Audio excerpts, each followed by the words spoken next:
오늘 말씀의 제목 마지막 16절에 있는 은혜의 보좌 앞으로 담대히, 이 말씀 제목 삼아서 함께 은혜를 좀 나누려고 합니다.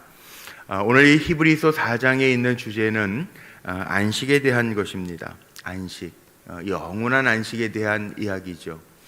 히브리서 계속 제가 반복하는 것이 있습니다. 이게 지금 배교와 핍박, 박해의 현장 속에서 히브리 그리스도인들을 위해서, 유대 그리스도인들을 위해서 쓰여진 서신이라고 하는 얘기를 누차 강조하고 있습니다.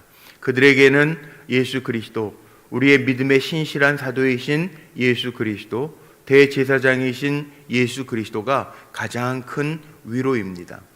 그 은혜의 보좌 앞에 담대히 나아갈 때 우리에게 영원한 안식이 보장되어져 있다는 거죠.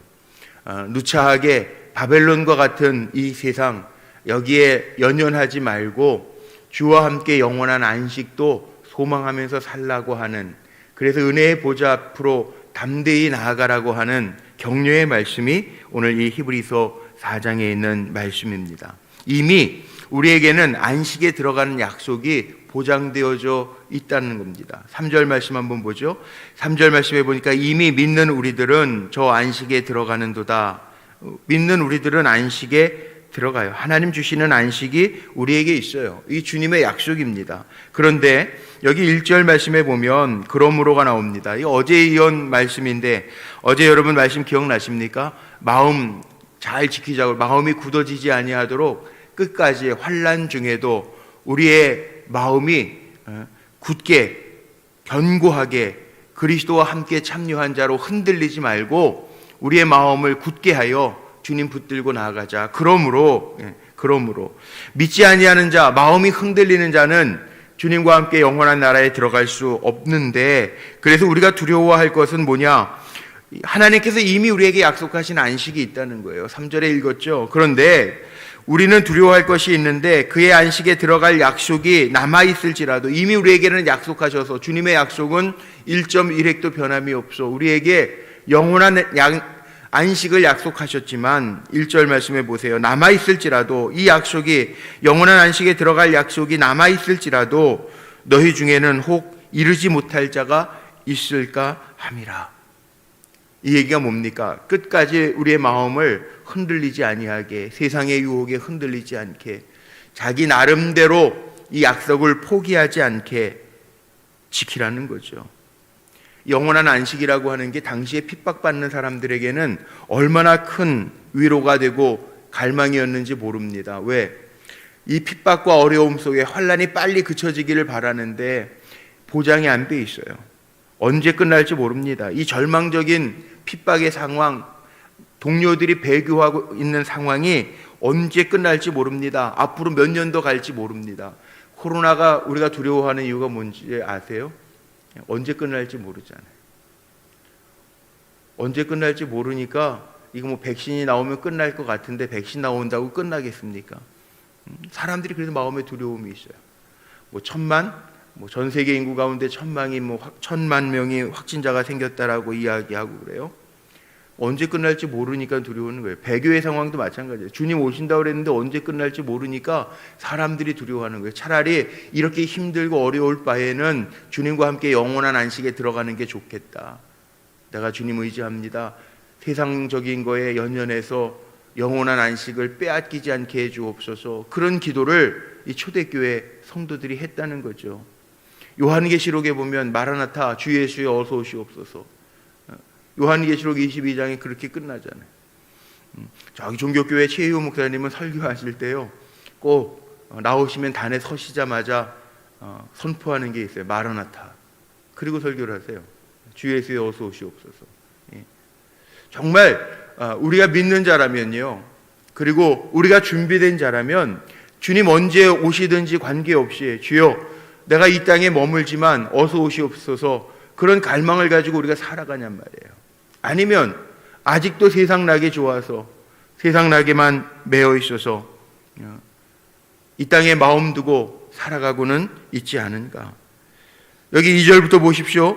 여기에 보니까 믿음과 결부가 되지 않으면, 우리의 소망이요, 믿음과 결부가 되어 있지 않으면 우리도 세상에 타락하에 빠져서 영원한 안식을 잊어버릴 수밖에 없다는 거예요.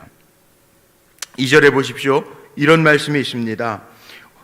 그들과 같이 우리도 복음 전함을 받은 자이나 들은 바 그 말씀이 그들에게 유익하지 못한 것은 듣는 자가 믿음과 결부시키지 아니함이라. 왜 배교합니까? 듣기는 들었어요. 천국이 있음을 들었어요. 주님 다시 온다라고 하는 거 들었어요. 근데 내 믿음하고는 전혀 상관이 없어요. 그러면 주님의 약속도 나하고는 상관이 없어요. 신앙은요, 1대1 관계라는 얘기 제가 참 많이 하는데, 물론 부모님들, 선조들이 기도해 준 것이 내 신앙에 있어서 힘이 될 때가 있죠. 그런데 그 기도만 가지고는 안 됩니다. 내가 주님 앞에 바로 서 있어야 됩니다. 이 1대1의 관계예요. 들었던 믿음이 나하고 관계가 없으면 안 된다는 거죠. 자, 여기 계시록을 한번 좀 찾아봐야 될 거 있어요. 정말 중요한 말씀이 있는데, 계시록 이 장례식 때 많이 인용하는 말씀이긴 한데, 요한계시록 맨 뒤에, 우리 성경책 맨 뒤에 요한계시록 14장 한번 열어보세요. 14장 13절 413쪽.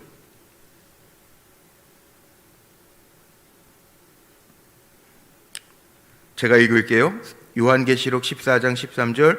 또 내가 들으니 하늘에서 음성이 나서 이르되 기록하라. 지금 이후로 주 안에서 죽는 자들은 복이 있도다 하시매 성령이 이르시되 그러하다. 그들이 수고를 그치고 쉬리니 이는 그들의 행한 일이 따름이라 하시더라. 이 성령이 이릅니다. 요한계시록 성령, 파라크레토스라고 그러죠. 내 곁에 늘 붙어 다니시면서 나에게 힘 주시는 분. 여기에 들었어요. 하늘의 음성을 들었어요. 기록하라. 지금 이후로 주 안에서 죽는 자들이 복이 있다 하시매 성령이 이르시되 그렇다 맞다. 그들이 수고를 그치고 쉬리니 이는 그들의 행한 일이 따름이라 하시더라. 요한계시록도 반모섬에서 사도 요한이 하나님의 비밀의 계시를 받은 말씀이에요. 여기 뭐라고 나와 있습니까? 지금 이후로는 주 안에서 죽는 자가 복이 있다. 우리가 끝까지 들은 자답게, 그 말씀 복음을 들은 자답게 믿음과 결부시켜서 살면, 믿음 지키면서 살면 우리도 그 영원한 안식에 들어갈 것이라. 그런데 믿음과 결부시키지 아니하고 순종하지 아니한 이들은요 들어가지 못한다는 거예요. 6절 보세요. 그러면 거기에 들어갈 자들이 남아있거니와 복음 전함을 먼저 받은 자들은 순종하지 아니함으로 말미암아 들어가지 못하였으므로, 여기 순종하지 않은 이들은 들어가지 못했다는 거예요. 사람들이 기도할 때 이 세상에서 고통당하지 않게, 핍박받지 않게 해주세요 하는 사람들이 있었을 거예요. 당장 주님 이 재림에 오셔서 우리를 심판하지 아니하실 것이면 당장 이 어려움에서 그냥 비껴가게만 해주세요. 그렇게 기도하는 기가 막힌 사람들이 있었다는 거예요. 그게 중요한 게 아니라는 거죠. 어차피 우리의 인생은 여기에서 영원한 삶이 아닌데 들은 자답게 잊지 말고 주 안에서 끝까지 우리의 마음을 잘 정해서 주님과 함께 영원한 안식을 준비하라라고 하는 말씀이에요. 여기 7절도 보세요. 7절에 우리 어제 말씀 봤던 거 마음을 완고하게 하지 말라, 3장에서 많이 보았던 말씀이 또 나오죠. 7절 마지막에 뭐라고 나와 있습니까? 오늘 너희가 그의 음성을 듣거든 너희 마음을 완고하게 하지 말라 하였나니, 우리의 마음을 잘 다스리라는 거예요. 이스라엘 백성들이 다 출애굽 애굽으로부터 건짐을 받은 것 같은데 다 가나안 땅에 못 들어갔어요. 다 가나안의 안식을 누리지 못했어요. 왜요? 원망하고 불평했기 때문에, 하나님의 약속을 끝까지 붙들지 못했기 때문에. 하나님 다 책임져 주셨는데 때마다 시마다 도와주시고, 물이 없을 때 물을 내려주시고, 먹을 것이 없을 때 하늘을 열어서 만나를 통해서 다 먹여주셨는데, 그런데 불만, 불평, 원망할 때 그들이 다 들어가지 못해. 마음이 완고할 때 들어가지 못했다는 거예요. 광야의 현실이 어렵다고, 광야라고 하는 것이 그렇죠. 가나안에 정착하면서 농사를 짓고 내 것이 있습니다. 그런데 광야에는 내 것이 없어요. 광야의 현실이 그렇습니다.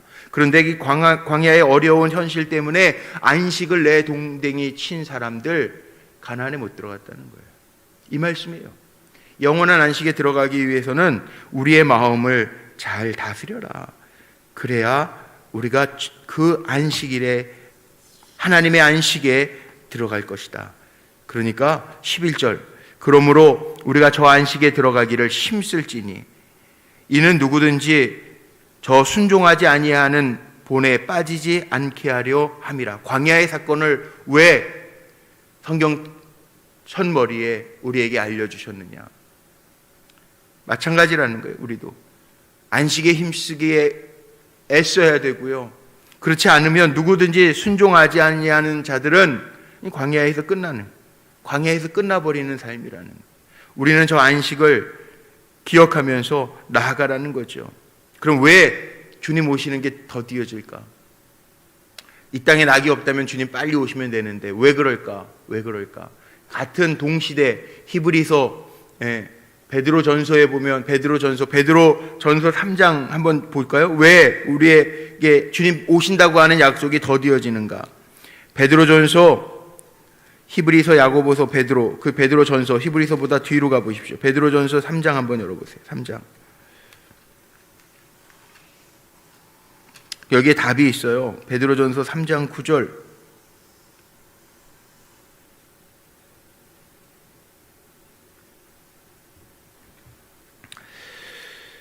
베드로전서 3장 9절, 아니 베드로후서 3장 9절, 죄송합니다. 베드로후서 3장 9절, 387쪽.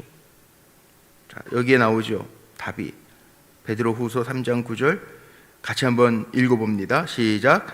주의 약속은 어떤 이들이 더디다고 생각하는 것 같이 더딘 것이 아니라 오직 주께서는 너희를 대하여 오래 참으사 아무도 멸망하지 아니하고 다 회개하기에 이르기를 원하시느니라. 아멘. 이게 답이에요. 왜 주님 빨리 오셔서 심판하지 않으시느냐? 어떤 사람은 주님이 더디 오신다고 생각하는 것처럼 더딘 것이 아니라 오직 주께서는 우리를 위해서예요. 한 사람도 더 건져내시기 위해서. 주님이 그러셨죠. 마태복음 24장에도 보면 사람들이 기근의 때, 재난의 때, 이제 마지막 말세가 되었는데, 그러니까 아니라는 거예요. 끝은 아직 아니라는 거예요. 예수님 뭐라고 얘기하십니까? 끝은요, 언제 온다고요? 천국 복음이 모든 백성들에게 증거되어, 전파되어, 사람들이 듣고, 알고, 순종하게 될 때, 끝이 이 말이라. 주님의 말씀이잖아요. 마찬가지입니다. 왜 주님, 우리 영원한 안식에 우리를 한 사람이라도 더 건지시기 위해서 우리에게 주신다. 이미 안식은 우리에게 존재하지만 우리 다 안식 존재해서 주님의 영원한 안식에 들어갈 종들이지만 왜 아직 안 오시느냐? 왜 환난을 겪게 하시느냐? 왜 믿음의 사람들 배교하는 사람들도 있지만 한 영혼이라도 더 주님은 건져내시기 위해서, 그래서 마음을 굳게 해서 끝까지 견뎌내고 붙들라고 하는 말씀을 오늘 히브리서에서도 우리에게 주고 계시죠. 주님이 다 하신다는 거예요. 주님이 다 하신대요. 저 보세요. 13절에도 이렇게 나와 있어요. 주님이 다 하신대. 지으신 것 하나도 그 앞에 나타나지 않음이 없고 우리의 결산을 받으시리에 눈앞에 만물이 벌거벗은 것 같이 드러나느니라. 주님이 다 하신다는 거예요. 그러니까 수고하고 무거운 짐진 자들아 다 내게로 오라. 내가 너희를 쉬게 하리라. 주님의 약속 아닙니까? 주님 다 아신다는 거예요. 우리가 배교하지 아니하고 세상에 낙이 있어도 세상 낙에 빠지지 아니하고 우리의 마음을 잘 지켜 온유하게 주님 바라보면서 살아가는 거 주님 다 아신다는 거예요. 그러니까 어떻게 보면 주님이 아신다라고 하는 게요, 우리에게 힘이죠. 그 예수님이 우리를 다 아신대요. 이게 얼마나 이 당시, 지금 우리가 배교가 없으니까 이게 이런 말씀도 있네, 그럴지 모르지만 지금 배교의 현장 속에서 죽어져가는 동료들이 있는 현장 속에서 그들을 격려하기 위하여 쓰여진 서신이 바로 히브리서예요. 주님 다 아신다는 거예요. 어떻게 보면 아신다라고 하는 게, 주님이 아신다라고 하는 게 고난받는 사람들에게는 얼마나 위로일까요? 배교하는 사람들에게 주님이 다 아신데 그러면 그건 두려움이겠죠. 그래서 오늘 1절에는 두려움인데, 그래서 두려움을 갖고 살라고 1절에 분명히 나와 있지 않습니까? 그러므로 우리는 두려워할지니. 이게 두려운 게요, 주님이 다 아신다라고 하는 게 배교하는 사람들에게도 두려움이고요, 끝까지 믿음을 지켜내는 사람에게도 두려움이죠. 주님이 다 아시는데. 그러니까 주님이 아시면 다 되는 거 아닙니까? 우리가 살아가면서 주님은 속일 수가 없어요. 속일 수가 없어요. 그게 참 어떻게 보면 참 두려운 거죠. 주일날 저녁에 오후에 예배 다 마치고 날이 더우니까, 날씨가 많이 더워졌잖아요. 제가 저녁에 한 바퀴씩 이렇게 좀 걷는데, 주일날 저녁에는 오랜만에 이제 산을 한번 가봤어요. 우리 교회 뒷산 마당바위까지. 모자를 푹 눌러 쓰고, 이게 걷다 보면은 주일날 같은 데에는 우리 성도님들도 많이 걷는 운동 나오셔가지고 길에서 많이 만나요. 우리 권사님들도 만나고, 우리 김선 권사님도 만나고, 또 앞에 사시는 집사님도 만나고 막 만나요. 그러면은 아유, 목사님도 걸으세요? 이렇게 물어봐요. 목사도 걷죠. 운동해야지. 그런데 그 하여튼 주일날 오후니까 뭐 또 많이 만나니까 산을 한번 오랜만에 가봤어요. 마당바위까지 올라가는데 또 만나서 우리 교회 우리 현대 권사님, 김은주 권사 마당바위에서 만났는데 안 그래도 참 기가 막힌 게, 아들 진혁이가 군에 가 있잖아요. 저 홍천에 가 있는데 진혁이 잘 지내냐고 말이 끝나자마자 진혁이가 전화를 했어요. 마당바에서 만나가지고 진혁이 군생활 잘하냐고 그러고 있는데 전화가 바로 왔어요. 이렇게 주일이라고 전화를 잘 안 한다는데, 전화 오니까는 또 목사님 앞이니까 집사님이, 엄마가 물어보더라고. 오늘 교회 갔다 왔니? 부대 안에 있지만 갔다 왔다고. 그래서 제가 좀 바꿔달라고, 진혁이랑 통화하려고 여기서 만났나 보네요. 그래서 통화하고 기도해 주느라고 잠깐 만나서 기도해 주는데, 더 재밌는 거는 기도하고 있는데 저는 누군지 전혀 모르겠어요. 저희 교인이 아니에요. 등록교인이 아닌데, 제가 옆에서 기도하는 소리를 듣고 김은주 집사님한테 물어보는 거 있죠. 불꽃교회 목사님 맞죠? 목소리 들으니까 맞대는 거예요. 그러니까 저희 교회에 코로나 전에 딱 3번 나왔대요. 그러니까 저도 잘 모르겠어요. 저 귀퉁이에 앉아 계신 젊은 세대기인데, 근데 코로나 때문에 아기가 어려가지고 지금 쉬고 있다는. 그래서 제가, 이 목사가 직업병이죠. 또 이름 물어보고, 어디 사시냐고 물어보고, 교회 몇 번 나오셨냐고 물어보고, 이 직업병이긴 한데 또 다 파악을 해놨지. 이제 나오셔도 된다고. 그리고 왔는데 제가 집에 내려와가지고 제 아내한테, 나는 산에 가면은 교인 좀 덜 만날 줄 알았더니 더 만났다고. 목소리 듣고 아는 교인도 있네. 그랬더니 아내가 그러더라고. 당신은 어디 가나 조심해야 돼. 그래서 제가 그랬어요, 웃으면서. 내가 조심할 게 뭐가 있냐고. 근데 가만히 생각해 보니까 그래요. 다 아시잖아요. 사람은 모를 수도 있잖아요. 근데 사람이 많이 아는 것도 불편할 때가 있잖아요. 그런데 주님은 다 아신다는 거예요. 여기 오늘 말씀 속에 보니까 다 주님은 모르시는 게 없어요. 사람은 목소리도 보고 생김새를 보면서 알 수 있지만, 주님은 그 앞에 만물이 다 벗겨져 있다는 거예요. 이게 두려운 얘기죠. 두려운 얘기죠. 주님 앞에 모든 것이 다 드러나. 내가 생각하는 거 사람은 몰라요. 그런데 내가 생각하는 것까지 주님은 다 아시는 거예요. 아니, 주님은 내가 마음에 어떤 마음을 먹었는지도 다 아신다는 거예요. 그러니까 주님 다 아시니까 내가 핍박받는 것도 아시고, 히브리 교인들에게 적용해 보십시오. 내가 핍박받는 것도 아시고, 내가 이를 꽉 물고 주님의 영광을 위해서 참는 것도 주님이 아시니, 그러므로 14절 그 얘기예요. 주님이 다 아시니까 14절, 그러므로 우리에게 큰 대제사장이 계시니 승천하시니 곧 하나님의 아들 예수시라. 우리가 믿는 도리를 굳게 잡을지어다. 주님 다 아시니까 믿음하고 결부시키지 않고 사는 그런 어리석은 사람들처럼 되지 말고 굳게 믿는 도리를 붙잡을지어다. 우리 주님이 다 아신다. 우리 주님 인간의 몸을 입고 오셔서 우리와 같이 시험 다 받으셨는데 그분은 죄가 없으시다. 그러니까 주님은 심판하시기 위해서만 우리에게 오신 게 아니라 우리에게는 이미 안식이 주어졌어. 그러니까 우리에게 안식 주어졌으니까 다 아시는 주님, 그 주님은 우리에게 두려운 심판의 주님이 아니라 은혜의 주님이야. 그러니까 은혜의 보좌 앞으로 담대히 나아가기만 하면 돼. 그 얘기예요. 영성신학자 중에 마르바던이라고 하는 사람이 그런 얘기를 합니다. 이 안식이라고 하는 게 뭐냐? 안식의 의미를 이야기하는데, 안식이란 일하는 것을 그치는 것이 안식이 아니라 마음의 걱정과 근심을 그치는 것이 주 안의 안식이다. 우리 정말 안식하고 있나 한번 생각해 보세요. 일 열심히 하시는 분들 빨리 안식했으면 좋겠다, 그런 분들도 있죠. 그런데 안식이라고 하는 게 일을 그치는 것이 안식이 아니고, 내 염려, 걱정, 주님이 나와 함께 하시니 그 근심과 염려를 그치는 것이, 이게 정말 안식이라는 거예요. 믿는 자들의 안식이라는 거예요. 그러니까 우리는 어떻게 살아야 되느냐? 이 그러므로가 오늘 본문에 참 많이 나옵니다. 다 그러므로입니다. 앞에 보세요. 다 그러므로 돼 있잖아요. 16절도 그러므로, 14절도 그러므로, 11절도 그러므로, 다 그러므로. 그러므로 심판하시는 주님이 아니라 우리에게 진정한 안식을 주시는 주님이 계시니, 때를 따라 도우시는 은혜, 우리를 너무나도 잘 아시는, 나를 나보다 더 잘 아시는 주님이 계시니, 핍박도 주님 때문에 받는 핍박도 다 아시니, 배교하는 것도 주님 다 아시니, 떨리고 두려운 마음으로 때를 따라 도우시는 주님의 은혜를 힘입기 위해서 주님의 보좌, 은혜의 보좌 앞으로 담대히 나아가자, 이 말씀이에요. 자, 물론 새벽에 나와서 예배드리는 분들은 배교하는 분들이 아닙니다. 그런데 우리가 주님 때문에 당하는 어려움이나 힘듦, 고통이 있다면 이미 주님이 다 아십니다. 우리에게는 영원한 안식이 이미 다 보장되어 있습니다. 그러나 이미 얻었다 함도 아니요, 사도 바울은 그렇게 얘기하죠.